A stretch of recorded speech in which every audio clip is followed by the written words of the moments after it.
Okay, so that's good. Thanks, guys, for coming into the question answer session and breakout. If you have any question, maybe you can type it in and then I can answer.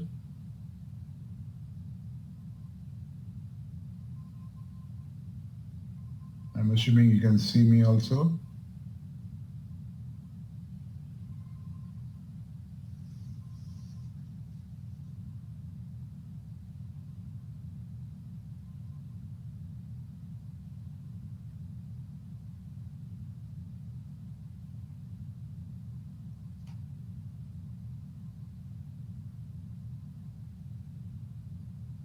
I'm not sure if you guys can ask questions only by voice or maybe only by typing.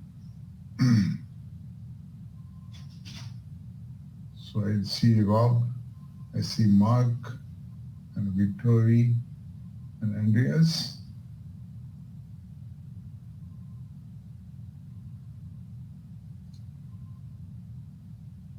So I'm sure you guys have seen my presentation that I just presented, whether it was live at last week or virtual. So any specific question on the technology, we do have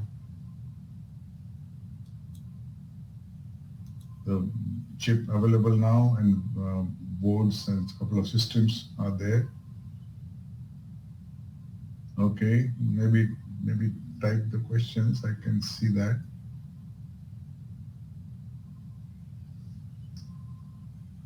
I don't think there's a moderator here, so that would have been easier, but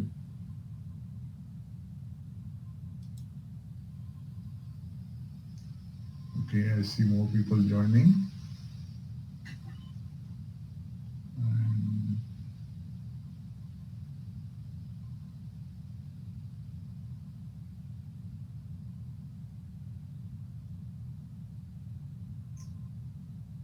Okay, so the question is how many Ps are required for a simple keyboard spotting?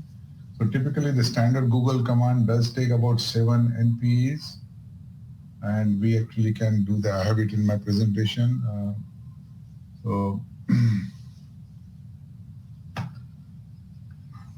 Yeah, so I think it's really, and it depends on what the size of the big is, yeah. The size of the network. Yeah, we do. Another question I have here is,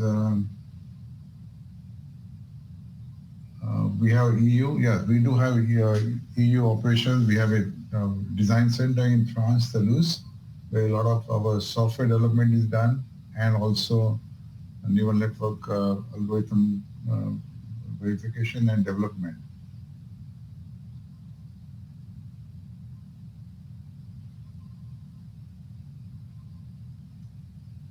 So I think another question from Rob is actually the accuracy difference. This was the example that we use.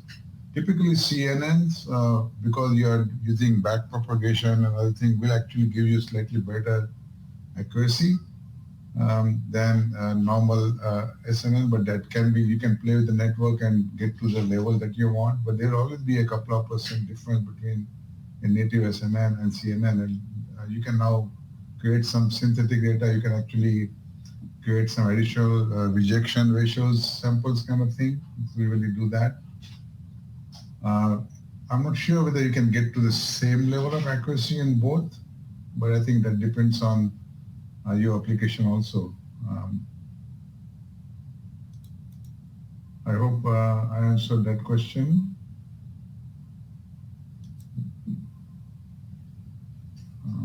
Any other question from anybody?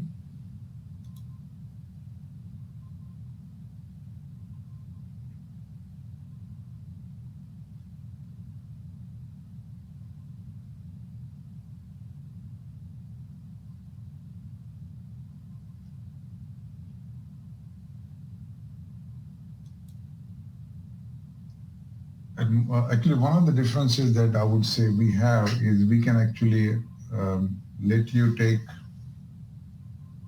any message,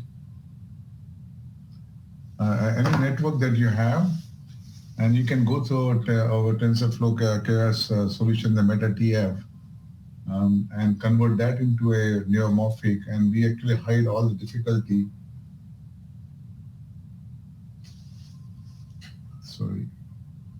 Yeah, so all the difficulty and fear about what is neuromorphic computation, all that is all given to you by our runtime software and our MetaTF tools that we provide. So it's really the hardware platform that is neuromorphic in nature, so it gives you learning, it gives you low power and smaller size memory.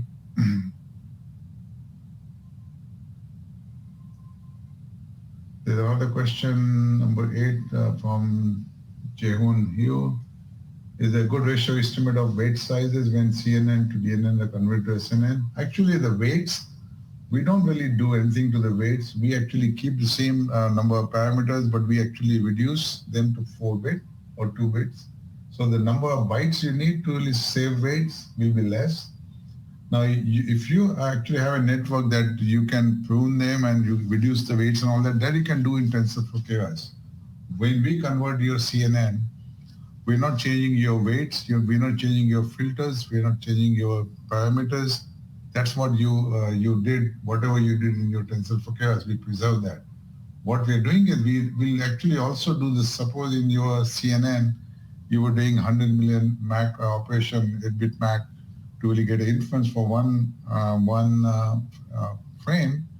We'll actually do something similar, but in event domain, and number of operations will now be less because sparsity of the data. If the activation map is 80% sparse, then we'll do only 20% of the operations. So we reduce the number by doing this in event domain. We actually reduce. The second thing that will happen with the weights is automatically all the weights that are 0, they won't create any spikes. So that way, in that regard, the weights will actually, 0 weights will contribute to less operation, and 0 activation map also will contribute to less operations.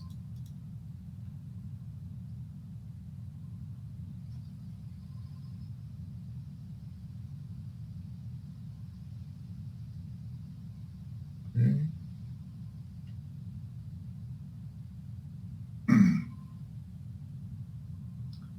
Any other question? Okay.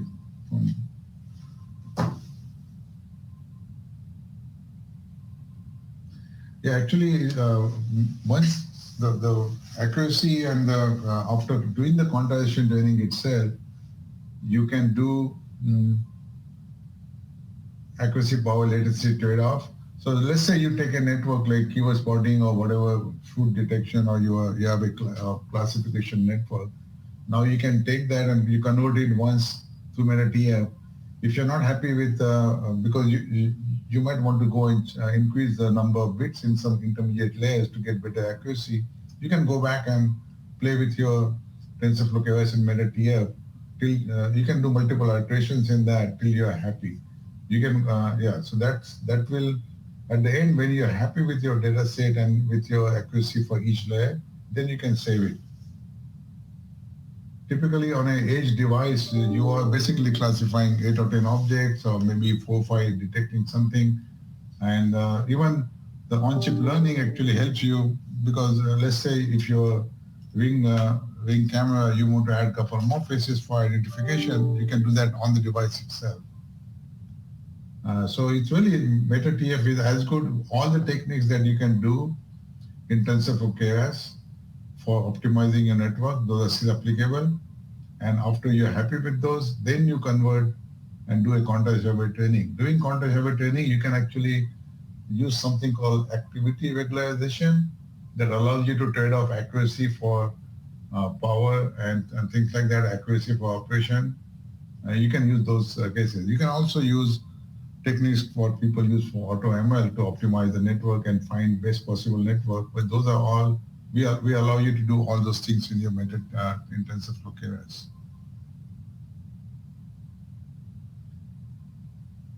Okay, I have more attendees. Any more questions?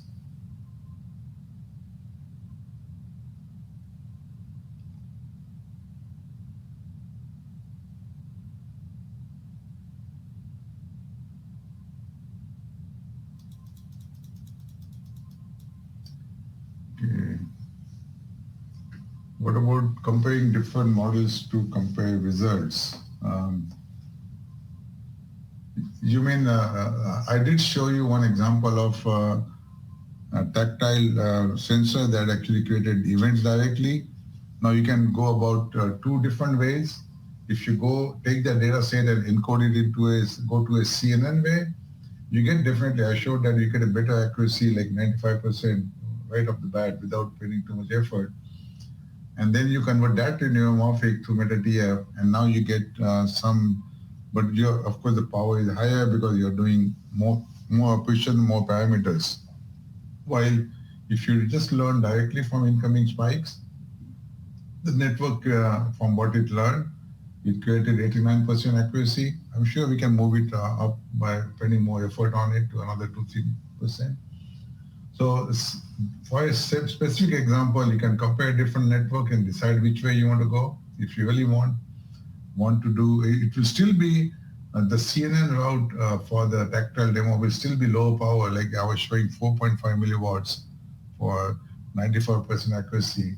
A standard DLA will definitely take a lot more power for that, so that must still be okay. So you have a choice.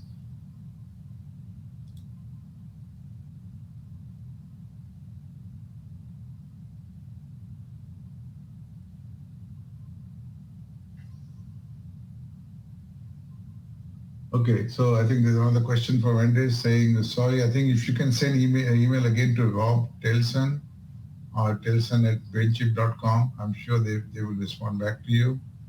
But yeah, so our AKD 1000 chip does have a small M4. You don't really need too much of a operating system or something on that, but we actually allow you to, you could actually download the ARM subsystem, and what happens under the OS that RTOS that you want to run on that ARM, we'll actually have a runtime software will run under that OS. So our runtime software that programs the neural processors and nodes is agnostic to the OS, and that will be actually available, and so that way you can run standard OS or and our AKD 1000 actually is compatible with ARM ecosystem, so you can run ARM OS download on it, and now you run our runtime under that OS. That should be okay. For the people who are going to be running, embedding our IP into that, their CPU can use whatever software, Linux operating system that they have, and we are OS agnostic. We'll give them a runtime library that will be compiled for their CPU. We are also agnostic to the CPU. It can be ARM, it can be MIPS, it can be x86, it can be even Sci-Fi, RISC-V CPU, and we'll compile our runtime for each of those CPU and the corresponding operating system. When you connect to the PCIe, you could really be running on the Linux platform on the host, and Raspberry Pi also is the Raspberry Pi binary what you have, and under that binary you'll have our runtime available. So Andres, please reach out to sales@brainchip.com. I will give your name and make sure somebody contacts you.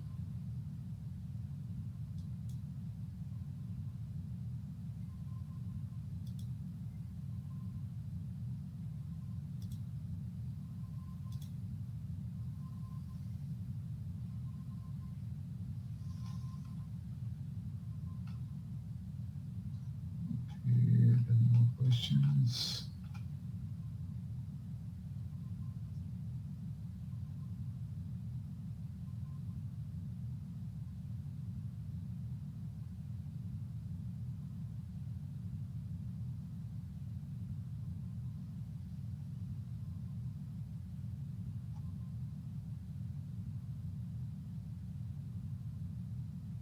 Okay, there were about 11 questions so far.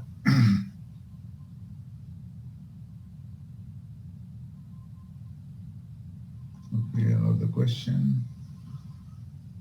Can MetaTF be used to split workload across different compute resources in a system?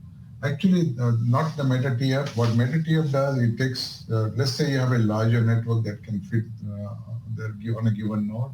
Our runtime will do that. So you can basically take your large network like MobileNet V1 or Yellow V3 or some point pillar network. Now, if that network needs, let's say, 150 nodes, NPUs to really run it, what a runtime will do, it will take the first 7, 8 layers, load the weights and load everything else on that, on the given amount of hardware, and run the inference for a frame, save the output of that last layer, now load the next layers so the work can be split. Or you could do something like if you have multiple boards in a system, you could also run the initial layers on one board, save the result of that. Now you can feed the result of one board to the next board that can be running the next layer of next part of the network. Now the first board is available to run new frames coming in. So you can pipeline that way, but that's all handled by the runtime. MetaTF is basically taking your network, making sure all the functions that we support in hardware and all the other things are available. It converts it to quantized memory training and saves the network. The network can be larger than the hardware available. We have customers who are only licensed 2 nodes, but they can run a network that is higher than the needs 4 or 8 nodes, and will be running the same amount of IP that was embedded in multiple passes.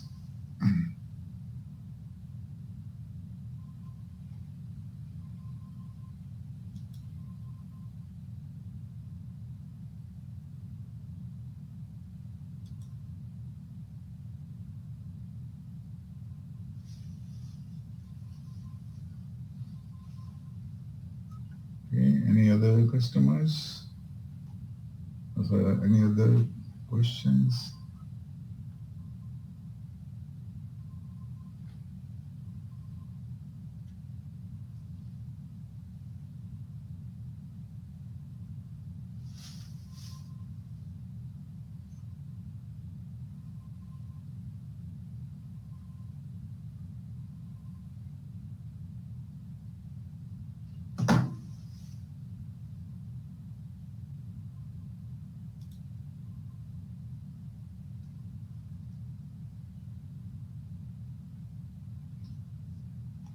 Okay, I think we have another question.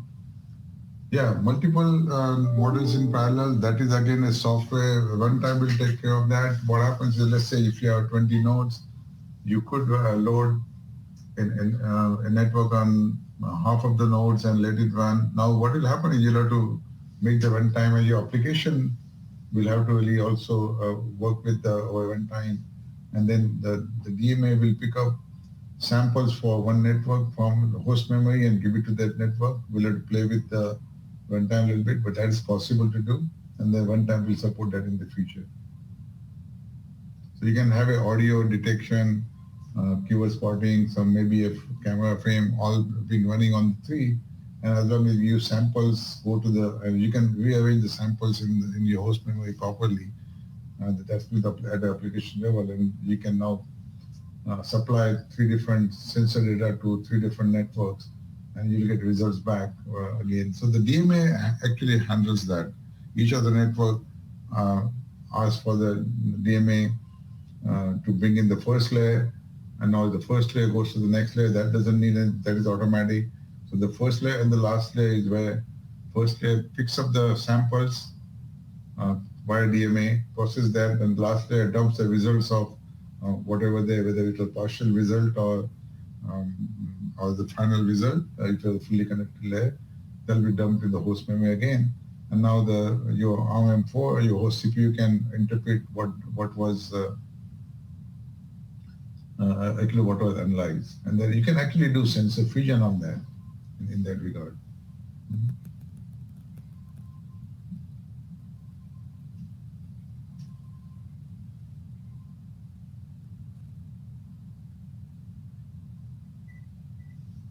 Hey Rob, I'm in the breakout room. Yeah. Okay, sorry. Okay, any other questions coming in?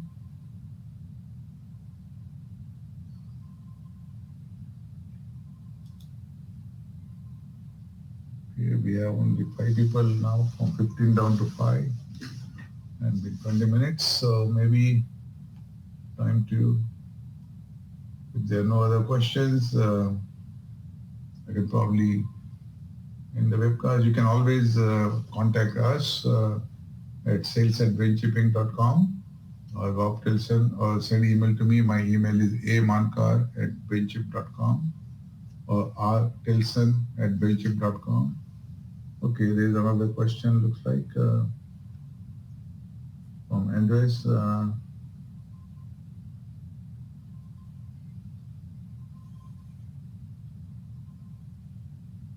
So I think the question about the cost of the system, because the systems are coming with more support and things like that. When you get a system, more of a evaluation platforms kind of systems. So that's why they are priced the way they are, and it's only a marketing decision. Once you have the system is for evaluation system, and once you have your application that's developed on the system, you want to just buy the boards. The board price will be different, yes. And you can check again with sales guys as to what, it will depend on volume and price quantities, but you can either design your own boards and buy chips from us, or you can order boards from us and we'll supply them for a specific application. And now these are the chips that have been released to production. So we will be having, depending on demand, we'll be manufacturing a lot more of these boards and enough systems. So the chip and the boards are now released for sale, and the chips is already in production. So it's not an initial batch of chips. You can actually, if you have application, you can either buy boards from us or design your own board and buy chips from us. That was the question from Andres.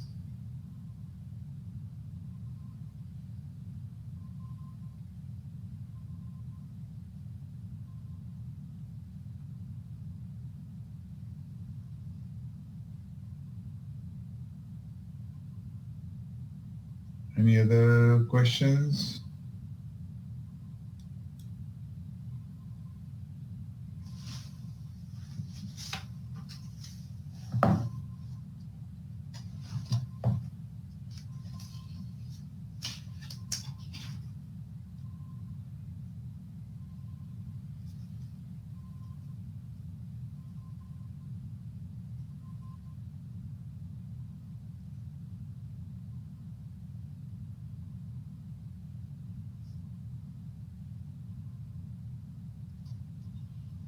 Okay, since there are no more questions coming, maybe thanks for attending, and thanks for all your questions and coming to the breakout session. Let me see any other questions. No.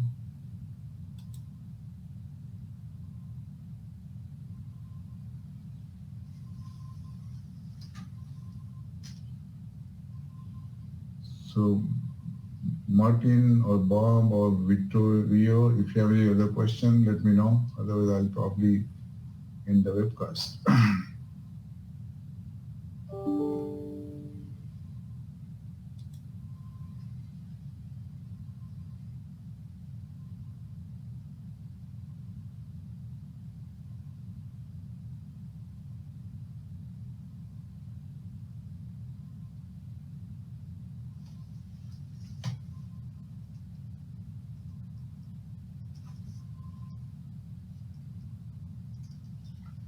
Okay, thank you very much. I'm going to take this liberty to thanks again, and please contact us by email. Thank you very much.